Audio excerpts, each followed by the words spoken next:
Associasaun Médico Timor-Leste, husu Governu, atu kontinua investe e médico especialista, hodi mellora atendimentu.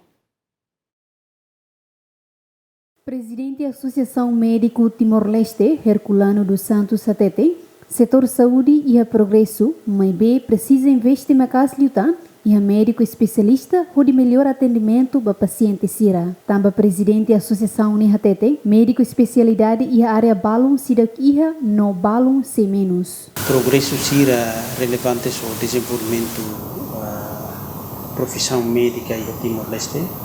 A kersi em 1999 maio e tarefa progresso da nebetia significante. Em 1999 o Associasaun dos Médicos Timor-Leste médico lá Governu. Depois dia 20 de maio de 2002 o Associasaun restaura a independência médico timoruano a muito Governu de nebe presta assistência a tempo parcial e área clínica e tempo parcial mas Sistema Nasional de Saúde, balu serviço duplo hanesan, administrador de saúde e haremos serviço clínico e atendimento para paciente.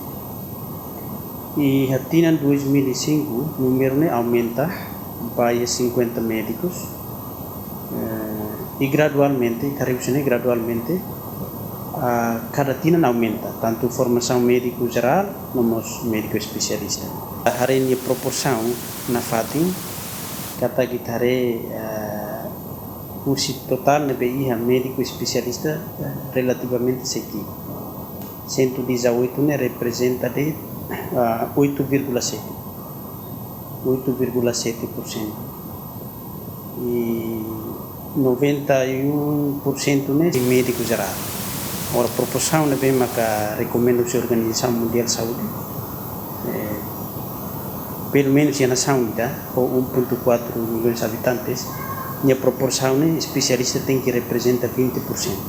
Presidente da Associasaun Médico Timor-Leste ne Mosatete, durante ne paciente sira nebe halo transferência para iliur, para climac paciente humoras cardíaco no cancro. Quando itare per dados transferência paciente para iliur, caso para cline cancro.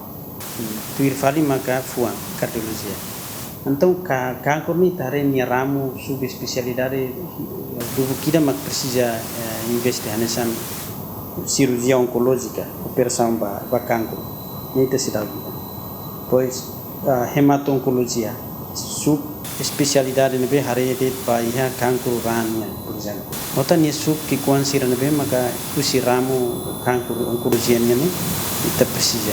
E da dauni te ia oncologista na entolo. Serviço já kilo valadares, mas atu mellora diagnosticação intervenção ciracelo relacionado ao cancro né, então precisa formação subespecialidade. A subespecialidade é cancro é modalidade de tratamento né amplo, haremos baia radioterapia, quimioterapia, cuidados paliativos. Nebe nia ramo sirne hotu itu precisa formação. Se ita kuliah kon ba radioterapia tem que radiologista sirba tentang formação kon ba unsat halo radioterapia. E técnico sira tem ba formação unsat adapta para procedimento sira ligado ao radioterapia. Itu precisa. Desde Timor-Leste restaura a independência to ohiloro. Dados médico especialista timoruan sidau katinzi dezenas pessoas. No ihatina rihun rua Ruanulu Resin 5, to rihun rua Ruanulu Resine, Governu foi macaruca Dr. Hatnulu Resin Rua, ba escola e especialista e a fisi no Cuba. Dilma Suzeti, GMN.